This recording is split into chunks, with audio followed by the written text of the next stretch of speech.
Welcome back, you little pasta sluts. Just kidding. We're actually not going to call you guys that, but we are trying to come up with a name for you all, as we talked about the other episode. So TBD, if you guys have any recommendations, if you want to send them my way, that would be wonderful. But pasta sluts will not be actually on the consideration block. But that aside, I am very excited for the episode today. I feel like I say that every week because I really do actually just love these episodes. I love the ability to like bring people on, share some insight. I don't think I realized like how much sometimes the little moments in between in conversations, just like those little nuggets, like mean so much to you guys. And this episode is fucking full of them. We have Wandi Ruiz, who is a incredible business coach and leader. She has an amazing background kind of coming into the world of business coaching. We have actually a lot of similarities in the way that we run business. If you guys like my business coaching style, I think you're going to get a lot of like insight from her that will really validate maybe the way that you're looking at scaling. We talk about her business journey, but I think even more importantly than the amazingness that she brings from a business sense, we are talking a lot about her strength today. I don't know another way to describe it other than Wandi is the definition of a strong, powerful woman who has really created a new path for herself and left behind some of the heaviness that she endured as a child. And so we kind of talk about her journey of literally leaving her home at 14, going off, getting a degree in her like late teens, going into the engineering world, then transitioning to entrepreneurship, her relationship with her parents. She is only in relation or really in conversation with one of her two parents right now, what that looked like when she brought her child into the world, what it looks like to balance being a mom and having a business. For you ladies out there who are maybe struggling with, can you have it all? Can you have a baby and run a business? What does that look like? Practical ways to implement both and really have both in a way that feels good for you and also allows you to have the success that you're looking for. Wow, this episode was just really jam-packed with a lot of honesty and a lot of insight that I know that I could not have provided you on my own. So I'm so happy that Wandi was here to provide that insight, give a little bit of her story, and give you guys some tangible tips that I think will really allow you to feel better about maybe the way that you're scaling, the way that you're running your household while also running your business, and also just like living unapologetically as yourself while also setting boundaries with the people who don't allow you to do that. So if any of that is intriguing to you, you guys are going to love this episode. And I can't wait for you guys to hear it. Welcome to the podcast. I'm so excited to have you. Thank you. Thank you for having me. I'm probably more excited than you.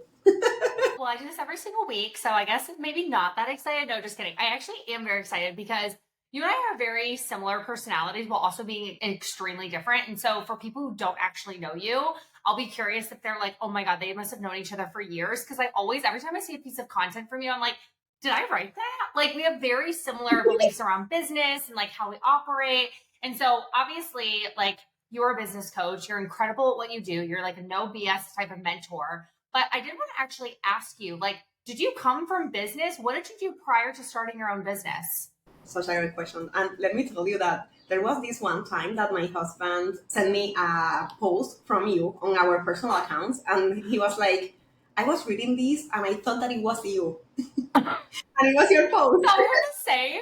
And I say that in like a good way, not in like a, oh my gosh, because you know, the copy, whatever. There's just sometimes people that just really have similar beliefs around business. And I think, I mean, we could probably talk for like 6 hours on our beliefs on business, but I think it's really cool because I think we're very different people. I think we have very different backgrounds, but we have a very similar philosophy on coaching and the way we coach and the way we look at business. So like, we'll get into all of that. But yeah, I don't know if I actually know, like, did you come from like a business job? Like what was the career prior to starting the business? No, thank you so much for asking. So I'm a mechanical engineer. That's my background. And I work in corporate, working with processes optimization and making sure that we hit our targets and all about innovation, about advanced operations, design. And I was working for a long time for sports medicine, kind of like designing products for them and then launching and talking with marketing and then the operations side of it.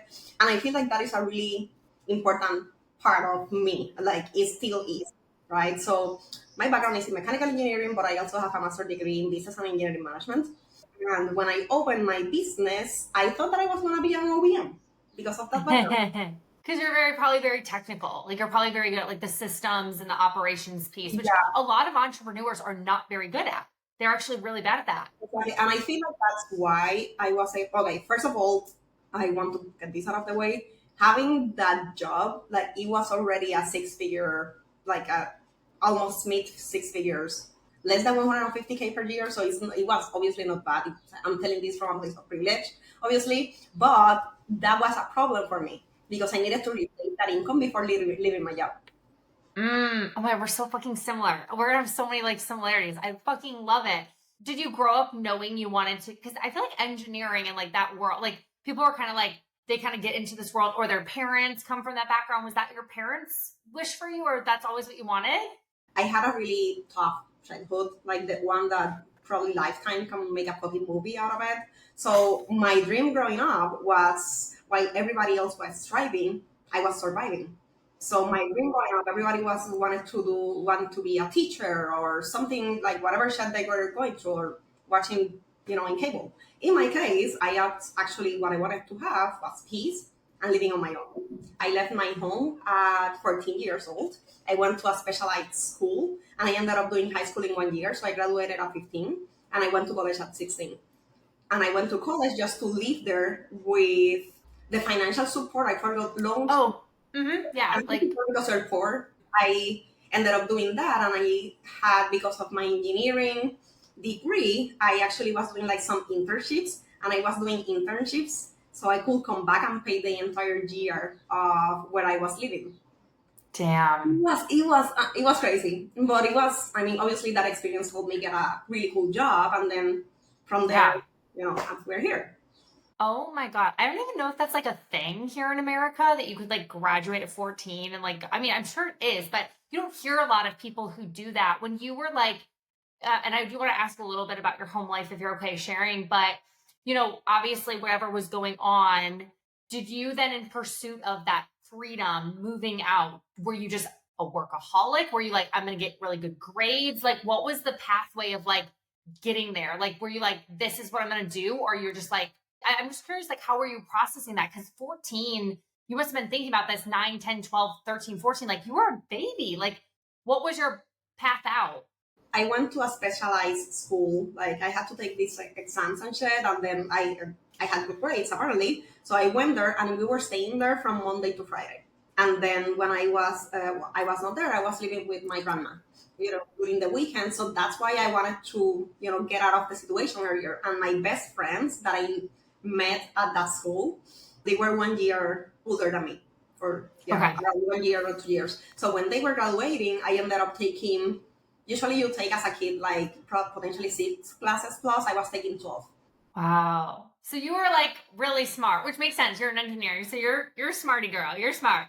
I guess so. I don't consider myself like a gifted kid or some shit like that. Like my grades in college were, I mean, not average, but they were not like, wow, the kid that graduated with all honors. None of that shit. But I guess so. I think that is more about the grit and the resilience that I had to develop to get Yeah. in that situation. But having said that, yeah, my husband is one of the people that thinks like I haven't met anybody with your grit, like at all. Like what the fuck? Yeah. Wow. Well, that makes sense because now you're an entrepreneur and which takes so much grit.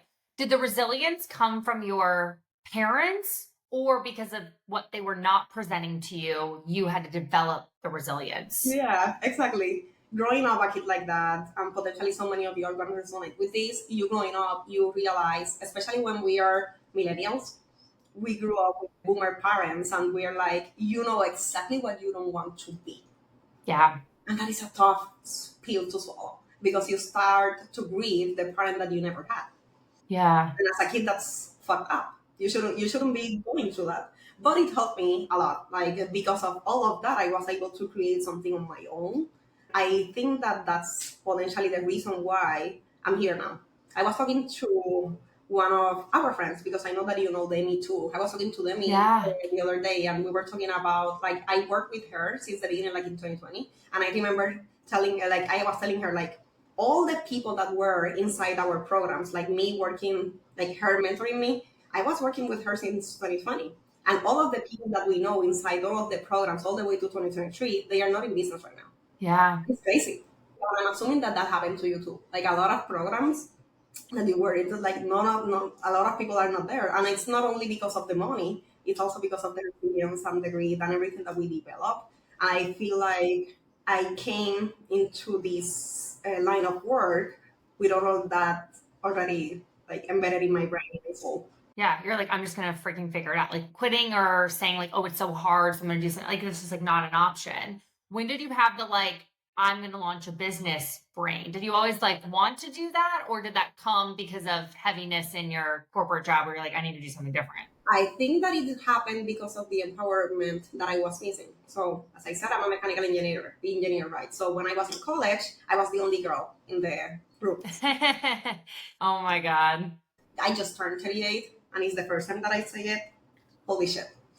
But yeah, like there were no women in the room at that point. And then when I went to work, it was the same thing. Like it was very hard for me to find a woman that I was in a leadership role. Even though when I left corporate, I had a boss that she was like a woman, and I thought that it was gonna be different, but she was in a point where she was actually favoring men over, for example, me.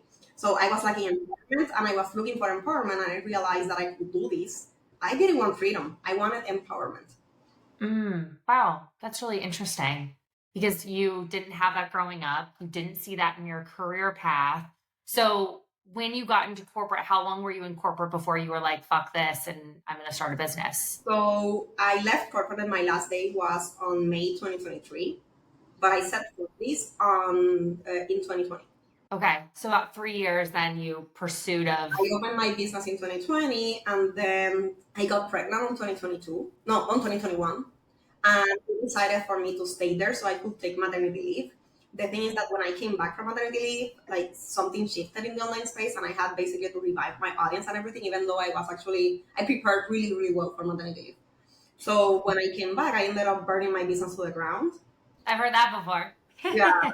But for me, it was because I didn't have time. I had to work on small pockets of time because I had a baby and I had a 9 to 5. At that time, I was reporting to California, to Johnson and Johnson in California. So it was not too bad because I live in Puerto Rico. So their 8 a.m. is my 11 or 12 p.m. So that helped me like build up from that burning everything to the ground. I changed my offer suite and changed a lot of things. By that time, Evergreen was not a thing just yet. A lot of people were having Evergreen programs.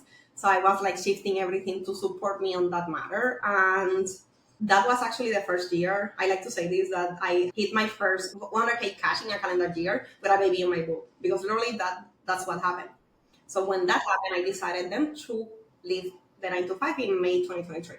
Wow. And 1 year later, I retired my husband from his finance job. Yeah. How long have you been married?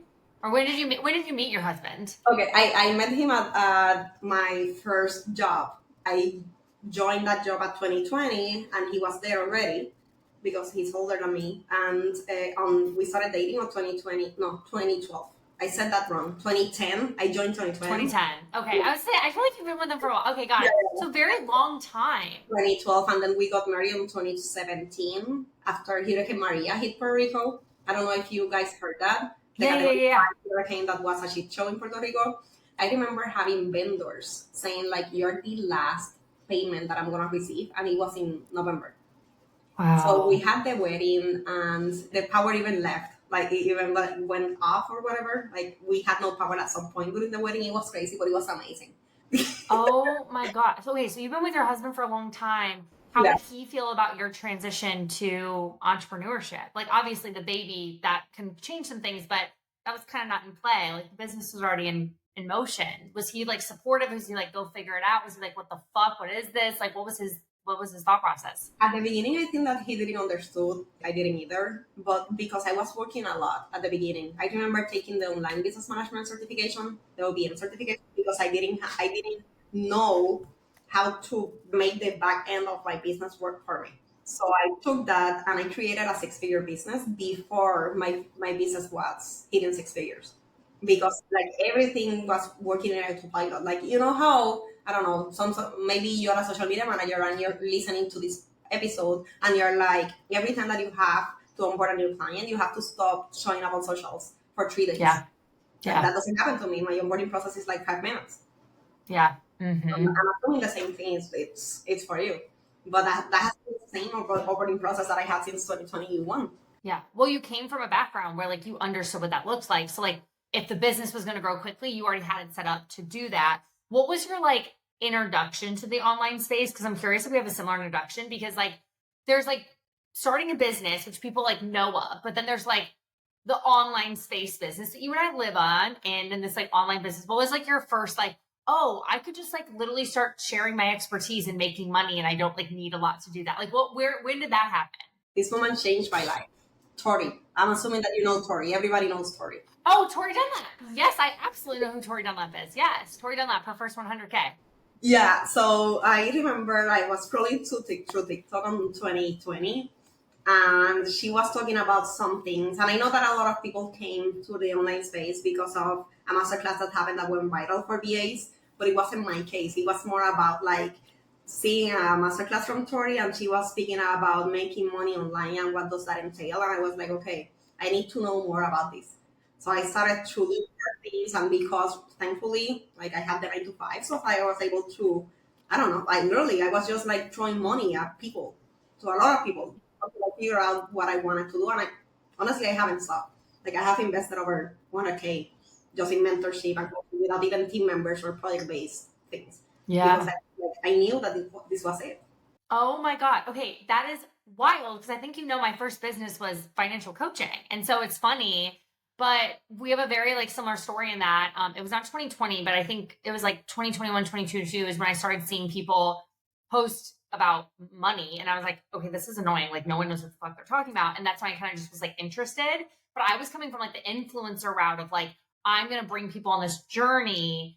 And I didn't really know how to make it into a business. Like I was like, oh, maybe people will buy like low ticket things, or I could like do like offer resume service because I love career stuff. And then someone was talking about coaching, and I was like, what the fuck is coaching? Like I didn't really understand what coaching was. And then that's when I was like, I'll just pretend I'm a coach and I'll figure it out. And then like everything fell in. And then I didn't really know what the online space was until people were asking me to come on podcasts, and they're like, oh, my business coach, my business coach. I was like, what the fuck's a business coach? And that's when I was then introduced to, funny enough, Demi. I was introduced to Demi. She was the first person in the online space. Dude, we have so many things in common. This is actually fucking insane. I love Demi. Demi, shout out. Yeah, we made one at some point in our lives, because we should later we will have the best. Yeah. But it was interesting. I was on a podcast and someone goes like, oh yeah, my business coach has helped me really scale. And I was like, well, I'm like 4 months into business. We've done like 75K. And she's like, that's a lot of money. And she's like, you're doing really well. Like I was working a full-time job and I just was hustling, same thing. And she's like, yeah, fine. And I really just remember messaging Demi, and I was like, hey, Demi, like, don't know anything about you. Like, would love to work with you. Think it's like 3 or 4K. And she's like, it's $15,000. And I was like, I just met you today. And I was like, done. And that was then I was obviously introduced to her mastermind. But then that's when I learned like about the online space. But I really think people don't realize how many people start businesses just because they're like, this is my talent. I'm going to utilize online marketing platforms and I'm going to share it and I'm going to bring it to the world. And I think you and I did that very quickly. Yeah. Very quickly and very well. Because of how our brain works and how strategic we are, because obviously there's an identity conversation that all of us need to have, especially when we are growing. But at the beginning, it's all strategy and grit and your availability to actually, make it work. And thankfully, you and I had a 9 to 5 that we were able to 15K. Here's my card. Like I don't think done. I'm gonna make it. Not everybody has that privilege, obviously, but it's also an identity game that you and I didn't know that we were playing at the beginning. 1000%. So you'd been married for a while. Business is going. You had not taken it full time, so you're working a full time job. Was your pregnancy? Do you mind me asking? Was it planned or was that a surprise? Because in the midst of all the craziness, the fact that you were like, let's have a baby, I'm like, are we sure that was part of the plan, or was that just like just happened? So I'm going to say this just in case any of you are going through this shit, because this is important and it is very weird. So yeah, we decided, I was actually on the pill since I was 18. Okay. And I decided, we decided to have a baby. It's like at 31 or 32. I was 32 at the time or something. So I left the pill, which was obviously like we needed to go through some process around that because it was too many years. But then when I remember making an appointment with a fertility doctor because something was not clicking for me. And one of my friends, from school, we met for lunch and she was telling me her IVF journey. And she told me that one of the things that changed the life for her was a specific, nobody's paying me to say this, by the way, but she told me to use the first control thingies. Oh, okay. Yeah. Uh-huh. I was monitoring my ovulation with the cheap ones from Walgreens, like the generic Oh, ones. okay. And then I came home with a first response ovulation test and the one from Walgreens that I had at home. I checked both, and the ones that I had at home that I was trying for 2 years was saying that I was not ovulating, and the first response ones was saying that I was ovulating. Oh So my God. we did what we had to do, and we We did what we gotta do. Fill in the blanks. and we got pregnant. And it's crazy. So Whoa. if you are trying to have a baby, like take it with a grain of salt and you do you. Maybe take different tools. Well, I think that's actually really, first of all, thank you for saying that, because I'm obviously not a mother, and I'm not saying that you have to be a mom in order to be able to say certain things, but I will say, and I don't know if you have a feeling on this being in the online space, the most supportive women in the world are mothers, and the most shameful women in the world sometimes are also mothers. Not obviously always the same person, I but agree. the mom community is very judgmental. And I think the conversation, not all moms, this is not all moms, I'm not mom shaming here, but I think it's so interesting. We're talking about being a mom when I'm like, obviously not a mom on here, but I have so much sympathy because I have decided in my own personal journey, which I'll talk about on other episodes, that I don't necessarily know if that's going to be part of my path, but I have so much respect because if women want to be moms, I want to be able to give that to them in whatever way I can. I only have so much control in that, but it's a really difficult thing to talk about as a non-mom because I feel like I don't have a place to talk about fertility because I'm like, that's not even my world. And also I feel like so many people have so many emotional ties to it. It's very hard to like open the conversation because I feel like someone's going to get hurt because so many people are so emotionally tied in that. So I appreciate you just saying that of like, look, like, I'm not saying this is a guarantee or whatever, but like, I was doing this, I thought this was going to work. And this one thing just like kind of filled in a gap for me. So you got pregnant then right away. Were you like, fuck yes, it's exciting? Or when you got pregnant, did you have the like, how the hell am I going to do this moment? 100%. Like, we were like, what the fuck are we doing? And by the way, I still say this because I feel like, especially coming from a lot of trauma, you know exactly what you don't want to be, but you don't know who you want to be as a mom. Because I didn't have anybody that showed me that. So we started, I have always been in therapy, but for me, motherhood has been harder. Like I had postpartum anxiety and depression and everything. And then in July last year, I was actually diagnosed with cyclothymia. Have you heard about that? No, I have not. So cyclothymia, have you heard about bipolar disorder? Yes. Mm-hmm. So bipolar disorder type 1 is when you are like, if this is a graph, right? And that and it's like manic episodes. We all know somebody probably that it's like, that they are living on a high that is very, very weird. So they either are living with a lot of people, they either cannot maintain healthy relationships, unfortunately, and there are a lot of things that happen on that. So that's manic, bipolar type 1. Type 2 is the depression, right? When you're like on the low, like it's really hard. So if this is the middle, cyclothymia is in here. Got it. So it's a mood disorder, but it's a mild mood disorder when compared to bipolar disorder type 1 or 2, or even borderline personality disorder. So, but it's weird because I got diagnosed, I'm fucking 37. It's filling some blanks because apparently it happened because of complex PTSD, which now it makes sense based on everything that I told you. So I had that, and it was like, okay, good. Now I know. So I started my meds on December last year, and I was like, holy shit, is this how people live? I had no brain fog. And I was like, this is amazing. Wow. But in the case, when I have a manic episode, I am working on my business until 4 or 5 a.m. for so. But if I have a depressive episode, I make sure that I compartmentalize until my baby is asleep or something like that. So it's pretty weird because as a mom, like it's weird. But the reason I say this is because after the postpartum and everything, we knew, to answer your question, what we didn't want to do, but it is still pretty hard to have a business when I was in the 9 to 5, or now that we are both entrepreneurs because my husband also opened a financial firm. That was in September, and he's doing amazing, thankfully. But it changes your life, it changes everything about you, and it is pretty hard. So something that I want to say to all of you, if you are moms and you have a business, it's that the online space is gonna be putting you in a box about motherhood, about working on small pockets of time. It's gonna potentially shame you because you are not doing things as equally as everybody else. But the thing that potentially nobody is gonna tell you is that you still need to treat your business with the quality it requires. Your business is what is going to change your life. It's going to create generational wealth. It's going to change your baby's life. So you need to treat it with the quality it requires. Motherhood is hard, and that is going to be your priority. For me, my business is not my baby. My baby is my baby. But that doesn't mean that I don't treat my business with the quality it requires. Otherwise, I will not be here. And I want to put that out there because so many moms potentially have never heard that before. Right.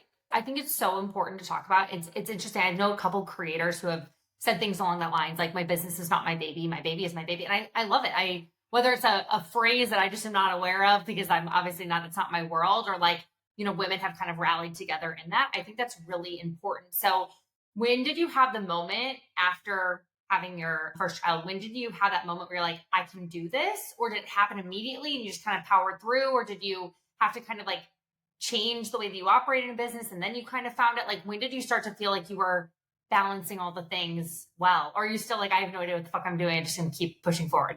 No, oddly enough, I feel like I know what I'm actually doing. I'm now chasing goals that I never in my life I thought that I will be chasing, which is amazing, and I love that for me. But Yeah. I remember we have the privilege to hire a nanny based on everything that I told you. Like, I am currently no contact with my mom, and there's no way that we will leave my baby with my family at all. And my husband's family, they don't live here. They actually live in Boston, in the US. So we are doing it on our own terms, like everything. Right now, my business, I could only work from only when the nanny is here. So she arrives at 11 a.m. and she leaves at 5 or 6 p.m. depending on the day. That's it. So it's around 24-hour weeks. And if I need more, obviously my husband is here for me because this is the main, like my business is the main income. So obviously we make it work no matter what.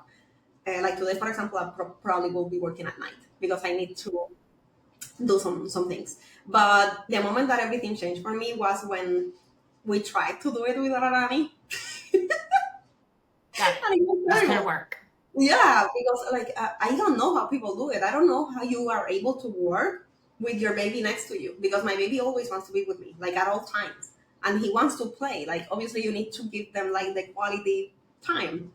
So that's why I ended up doing like enhancing everything that I was doing on the back end so it can work for me. I currently don't have a team member, and I am chasing 40K cash months. But Yeah. I don't have a team member. Like Incredible. I know that I heard you saying something like that you hire like very late.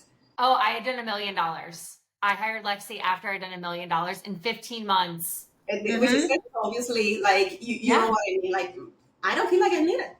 I could, Yeah. but right now, like it will depend on how everything is going.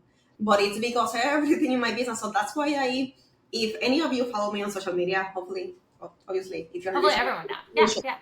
But if any of you follow me on social media, you know that I never shut up. I have been saying the same thing for years about the foundations of your business. The foundations meaning like clarity in your offer, pricing, capacity, your marketing, your sales process, your leadership, the way that you are operating your business as a company, not an Instagram business. Like all of that fits each other. Like you do one, it fits the other and the other and the other, so your sales become easy. But that doesn't happen. Like that's why I say always like content is great and obviously it's your main money making activity. But if you're working solely on content, you have a problem. Yeah. And you have to think long term.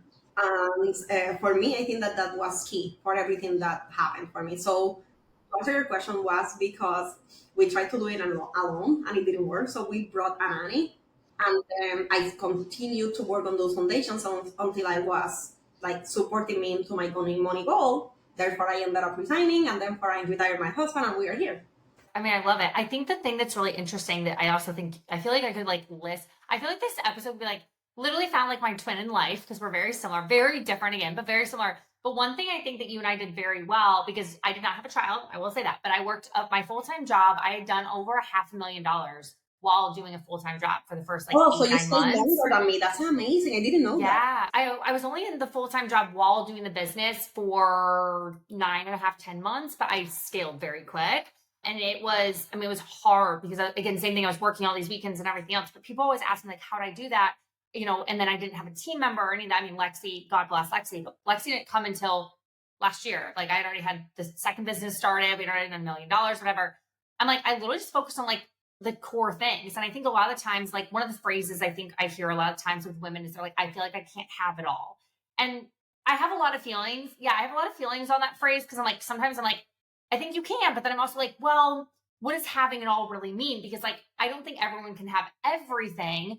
But when people want a successful business, I'm like, you really don't need a lot of things. You need to be able to get in front of people. You need to be able to sell those people well. So you have to have sales skills and you have a really solid way to support those people in a way that you can stack your revenue and build longevity. And I was like, outside of that, I will add another one. Do it fucking simple. yeah, fun and simple. No, it is. The heck out of everything, and it's crazy. The systems simplify that. Your clarity and confidence make all those things easier for you. That's literally like our framework of our business. Like that's the core. And a lot of people, when they come in, they have 55,000 systems with like nothing going on.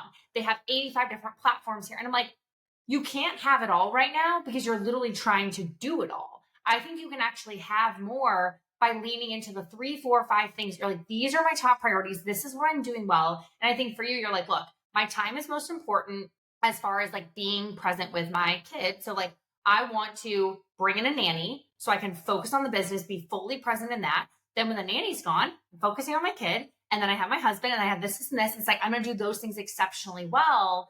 And I think it's a testament of the way that we look at scaling is it's not about doing all the things to have it all. It's about doing less to actually be able to have more. And I think that's how you looked at scaling your business. And that's why you are where you're at today.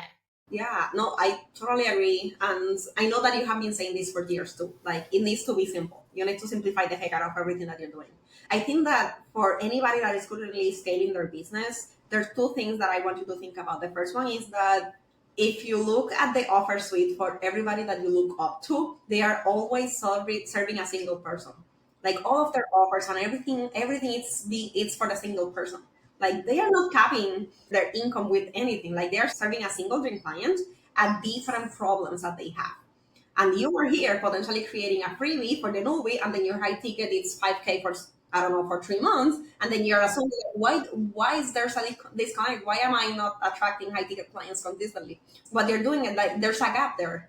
And the second thing is that I want you to be talking about the same shit for years. I have been talking about the same shit for years. And I know that you and I both have a signature program that has been for years, active for years. My signature program has been active since 2022. And I knew that I had something really, really special when in 2022, it was, as I said, the first year that I make 100K in a calendar year cash. And my clients were having 30K months. And I was not doing that. And I knew that I had something special. And I was like, what the fuck? How can I make this happen and evolve it? But again, because of the same program, it's been fixing the same problems. And I have been thinking about the same thing for years. So when you figure that out, your content, your sales process, and everything in between will feel easier, even doing business. Oh my God, I freaking love it. No, it's so true. I always talk about the difference between depth and width. When people are thinking more in their business, they're like, more width. And I'm like, no, go deeper. Like your marketing, instead of doing more marketing, what if we could just tighten up the effectiveness of your marketing? What if your sales process, we could convert quicker instead of, 3 or 4 weeks before someone buys, someone could buy in an afternoon. Like it's literally just tightening that up. And I know your offer suite, like I've never worked with it. I know your offer suite because I'm like, I see it over and over because you're like, I just keep going deeper into the refinement of this offer versus adding more. Same with people, instead of going more types of people, it's like deeper with that. And I think that that's exceptional. You mentioned something a little bit earlier. I don't want to pivot away from business because I could talk about this for like 55 years, but you mentioned not having a relationship with your mom. Do you talk with anyone in your family right now? Like, have they been involved in your kid's life? Like, what's your relationship with your family at this point? Oh, that's an amazing question. Thank you for asking. Yeah. So thanks for being willing to answer. I feel like these are, sometimes uncomfortable questions to be asked. I'm okay now talking about trauma. Maybe not before, but I was like, yeah, let's talk about it. I love it. Yeah. Now, this is not what happened before, but now my family, they all know that if they want to stay in my life, in my kid's life, they cannot bring problems to me. And that's not a bad thing. The reason I say this is because I was the person that, even though when I was a kid, even though when I was in college, even though when I graduated, my family was still asking me for money. Like all of them. Yeah, like all of them. So it was always like every time that there was a problem in the family, they were looking for me to fix it. So I had to go to therapy and say no to them first. That's the first thing that I learned. I remember that my therapist, I know that this is not normal now, that I have been with a lot of therapists, but I can remember she was texting me sometimes at 10 p.m. trying to help me to go through shit or sending memes about saying no. So once I figured that out, I gave them the opportunity and I was enforcing boundaries. Now, the thing with boundaries is that at the beginning you think that you need to convince people to follow them, when the reality is that if they don't follow them, you remove yourself from the situation. That is a really hard pill to swallow and to learn how to actually do that. And I ended up blocking officially no contact with my mom 2 months before my baby, was born. And I Wow. was, yeah, that was a hard one. That was a hard one. And then I had to unblock her for some things that happened last year. And it was so hard that I ended up, when I fixed whatever was happening with her, I was like, this is where we part ways. I sent her a message and I was like, this is, you know why? And then like I just removed myself from the situation. And it's really hard. I remember my therapist, when I told her that, she asked me this weird question, and I'm gonna tell it here because it may help somebody. Yeah. She asked me, if your mom died today, how would you feel? And that was my expression, exactly what you're saying. And I was like, Oh, my heart just dropped. yeah. Wow. And you guys can judge me, but I'm gonna be like completely honest and open, like I'm always am. I said I will feel relief. Wow. I will feel relief, and it's not because obviously we not like I wish that nothing happens to her, but people don't realize sometimes when they are your abuser, they don't realize how much pressure that puts on you, especially when you think to yourself, and this is the other mic drop that potentially you guys are like, it's like, as a daughter, I forgive you. As a mother, I could never. Because when I Wow. think, right, when you think about, when I think about my baby, there's no fucking way I will, like, how? How do you do that to your own child? And I know that so many people listening to this will say like, holy fuck, that's true. Yeah. So yeah, it was probably the best decision. Like, and she doesn't have access to my baby. That's on purpose. My dad, who was an absent dad, my entire life. He came back to my life when I was in college, probably, and he's still like, for example, he was here yesterday visiting my baby, and I remember on my birthday, that was what, 1 week ago, he sent me a message saying, "Thank you for letting me be part of your life," and I'm like, you get it, thank you, yes, I did it, like this is working, right? Otherwise, because I have no problem calling anybody that is affecting my peace right now. And I guess that we have to go through that, right? To be able to get to this state of like, nobody fucks my bubble. Do you feel like when you became a mom, your like ability to set those boundaries kind of elevated because you now felt like you had a responsibility over someone else's Yeah. like peace and happiness and just protecting obviously your child, whereas before you were just protecting yourself? I feel like as women we're very selfless, so it's like sometimes we won't do something for ourselves, but we will do something to protect someone else that maybe we wouldn't have just done for ourselves. So like, did you see a lot of that shift happen when you Yes. became a mom? 100%. 100%. I don't even know how to explain it. But I guess that the closer feeling to that will be how protective I feel about my husband and anybody that fucks with him. When you're not a mom, obviously you have those feelings. I don't agree with the issue with what people say, like, you don't know love until you have. I don't agree with that. Even though I understand it because I feel it, I don't feel that it's fair to the people that don't want to have kids because that's their choice. So that's why I say the example of my husband, because I felt like that with my husband. And when my family came for my husband for some stupid reason sometimes, like I was feeling protective about it. But then when I became a mom, I was like, you know what? Fuck this shit. I was like, okay, you don't get access to me. You don't get access to me. You don't get access to me. Like, who else? Yeah. Right? Oprah is like the one that says that like, Yeah, you. yeah, yeah. Well, I was actually thinking of the Oprah. I'm like, you get a car and you get a car, but yeah, opposite. You don't get access. You know? You get eliminated. You get eliminated. Yeah, I feel like I can see her doing that as well. It's just like the opposite thing. So your dad then is someone who's in your life. Yeah. How has he become supportive of like your business? Because I think you also didn't tell him at the time. I guess your mom, like, she didn't know about that either. Did you hide like a lot of the details of your life from your parents as well? Like, Or are you letting them into I guess your father, not your mother, but you're letting him into more about your life No, now? she knows too, and because I had my business before I went on contact with her, like she knows too. But I guess there are two things. The first wave is then assuming that I have a little business. She has a high side hustle, she has a little business, and that's it, right? Yeah. And they knew just because I was sharing my content from my business account to my personal account, and that personal account on Instagram it's with Facebook. So they knew I was doing something, but they still to this day they don't get it. They have no idea what I do. So my mom was like, "Yeah, you have a cute little business, and that's it, and it's like not important at all," which is really hard because by design, I guess, we all go through the fact that well, the people close to you they also don't understand what you're doing, and you start feeling alone the more money that you do, which is a different conversation to have, right? So I was already alone. Like not right now, if I see my friends tomorrow, unfortunately, at some point in the conversation, I'm gonna be bored because we either talk about what's happening in their lives, motherhood, or when we were in college, or I listen to them complain about their 9 to 5.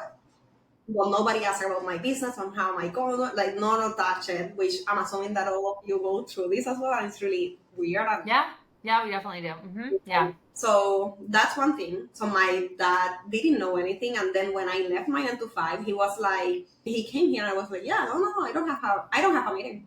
I left that 9 to 5, and he was like, what did you do? Because in their life, in their eyes, boomer parents, they think that you have to go to work, pay your dues, and retire when you're 65. My dad right now is 58, no, 60. I don't remember, but he's like He's up there. He's somewhere around there. Yeah. he's really close to retiring, and I think that the day passed, and he's still working because he couldn't retire because of how everything is a shit show right now. And Puerto Rico is a colony of the United States, for those of you who don't know. So it's still a shit show in here too. Yeah. He doesn't know, and he was freaking out, and I had to tell him exactly how much money I was making, because when I told him how much money I was making when I retired, I was like, dude, last month was a 15K cash month. And then he was like, okay, she's okay. I guess that in his mind, he's like, she's okay. Then I retired my husband, he was like, how are you gonna do this? And I'm like, Bobby, we are good. We're okay. What the fuck are you talking about? We're okay. And right now, the only thing that he does is like he shares my Facebook post every time that I share it. He shares it to his That's community. cute. Yeah, even though he doesn't speak English, so he doesn't know what I am saying. Sometimes it gives me the weird feeling because sometimes, we get vulnerable and we speak about childhood and shit, and he's just like sharing whatever shit show he created, and he doesn't know. He'll just like share it. Oh Yeah, my gosh. yeah. And he's doing the same thing with my husband. Like he shares his content too now because he, as I said, like, oh, by the way, my husband, I retired him because he was gonna run the operations of my business, and he was 2 months and he was like, no, I'm opening my consulting and my financial firm. Oh my God. Yeah. That's literally insane. How do you feel now seeing the progress that relationship has made? Like, do you have a lot of pride there? Are you still nervous? Do you feel like joy because your father can be part of your kid's life? Like, what are the emotions in seeing that? Because I feel like it's been a long journey to get to this point. Yeah, I think that is a grieving process. Like I don't think that as a scapegoat of your family, like you will always grieve your parents or the parents that you wish you had, as I said before. I think. Yeah. For example, yesterday my dad was playing with my husband, and instead of me feeling like he was healing my inner child, and I was like thinking, and it's so weird to us to say out loud, but I was thinking like, why couldn't you do that with me? Who the fuck leaves a child and then comes back and whatever? It's weird. And honestly, for everybody listening, like anything that you're feeling right now with your family, your parents, it's valid. All of those feelings are valid. What I just said, which I know it sounds very, very weird, but that was potentially the child in Wandi speaking, not the mom, right? Yeah. So all of your feelings are valid, and we just have to navigate through those with the best that we can. And at some point, accept that they are not gonna change, but they can get better. if they follow your boundaries and accept them. I love that. I think a lot of women are going to listen to this episode and see a lot of strength in you. I know that there's probably been moments where maybe you didn't feel so strong, or maybe you look back and you're like, I'm a lot stronger than I was before. But I also think like life is a journey, and we have to develop strength in time. It's like it's a skill set to be strong, to have boundaries, to be able to hold our own. For women who are listening and see you here, maybe didn't see you here, 10 years ago, 15 years ago. What do you want to like say to those women who are maybe struggling with having it all, or kind of creating a new chapter in their own family when they still feel heaviness about their past situation? Like, what would you like to say to the women that are listening to this episode right now? I want you to let go of the narrative that you cannot get anything that you want. If you want more money, go for it. If somebody's shaming you about that, fuck them. Like, you can get everything that you want in business and in life, but again, I need you to treat it with the quality it requires. Because manifestation or whatever other forces in the world, like whatever you believe in, it will not happen until you actually sit down and put in the work, and put in the reps too. You can have your success story, like, I don't know, think to yourself, like, you're an overnight success. It's just that you're in the process of it. Yeah. And that's not because you're lucky. It's because your pile of failures will eat your competitors' failures for breakfast. So I want you to let go of the narrative that you cannot do something, even when we know that the whole world right now, it seems like they have a war against women. Yeah. Fuck them. They don't get Fuck to say them. where you end up. Wow. And that's so powerful. Oh gosh. I don't know what else I could ask, because I feel like that's just I can't. I'm like processing just again like your strength and just what like you've shared today. I know we could probably go into so much depth there, but I think it's also really powerful for women to listen and remember that like it's fucking hard. But again, you have to treat things with the level of care that they require. And being a parent is a lot of work. Having a business is a lot of work. Being amazing in your career is a lot of work. Like, you got to choose your hards. Everything's hard, and your story is really inspiring. So I appreciate you sharing it today. I have one last question though for you. We like to always ask our guests like something you're indulging on lately, whether it's a book you love or a podcast you love, obviously mine, but just like something that you're just like loving, indulging, like that you just want to share that people can maybe go check out later. Okay, I'm gonna give you my number one hack that potentially 90% of you are not gonna like, but Okay. it works. I promise it works. My mental health got way better the moment that I stopped reading self-help books. Okay, no reading self-help Yeah, books. yeah. So let me explain. As business owners, we are studying every day. Like, we never stop being a student, and that is why Yeah. we are here, Yeah. right? We never stop. We are studying every single day. And as a mom, when I stop studying, I still have my brain going at 100 miles per hour, right? Yeah. So what I started doing, my number one hack is all of this. I started to like, and this was a recommendation from my therapist. She was like, "Okay, Wandi, we need you to turn your brain off. How can we do that?" And she told me to start reading fantasy books because of the world building and because she knows my personality. Like, if it were me, I will just be like the strongest FMC in the fantasy book that you're currently reading. Like, at least that's my personality, and I truly believe that, right? I read Lark from Alice Astor, and then I went, Yes. yeah, right, like Uh-huh. I know. Wait, didn't she on TikTok? She like posted a lot on TikTok, right? The author. I think she like is really big on social media. yeah, it's becoming a Yeah. movie. It's amazing. It's like Hunger Games meets Yes. Harry Potter meets something. It's amazing. So I read that book, and then I went through these. Avatar has been viral for like 5 years, and it will continue to be because it's amazing. I went and read Avatar, and then we are here now. I'm reading 8 books per month. Wow. Yeah. Most of them, like half of them, are audiobooks, and then the rest are physical books. Audiobooks because of I don't have time.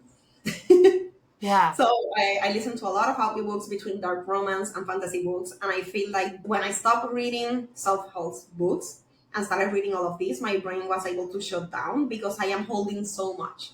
Yeah. So if you Wow. sometimes feel like you don't want to turn your brain off, you don't know how, and maybe that gardening thing is not working for you that night, read a fantasy book or a dark romance book. I promise it works. I've heard all about this on TikTok. We will link that book specifically. I'll find it because that's a good one. That is actually such a good tip. And I'm so glad that you shared that, because I always tell my clients to like get off social media and go take a walk and like get out and smell the fucking grass. But I like that because I do think a lot of times like people can't just like go completely decompress. So they kind of have to like jump into something. Where that's such a fucking good tip. I thank you so much for sharing that. That's so good. Got you. If you guys want to like go to my DMs and tell me one day I listened to the podcast and like told me, give me recommendations, and I will ask you what do you like, what do you don't like. If you want a dark romance, I will introduce you to a less trigger warnings one so you can dip your toes into the water and then we'll go from there. I got you. She's fucking got you. And we will obviously list all of Wandi's socials below. Oh my God. Thank you so much for coming on the episode, for your vulnerability, your strength, just your story. I'm so happy that you were on today. Thank you so much. No, Ashley, you know I love you. I appreciate you giving me the opportunity to come here. Like it's been amazing. And even though I basically trauma dumped the entire episode, I feel like the person that resonates with this episode, it will impact them in a really beautiful way. So I love that. Oh, thank you for sharing. I appreciate you so much.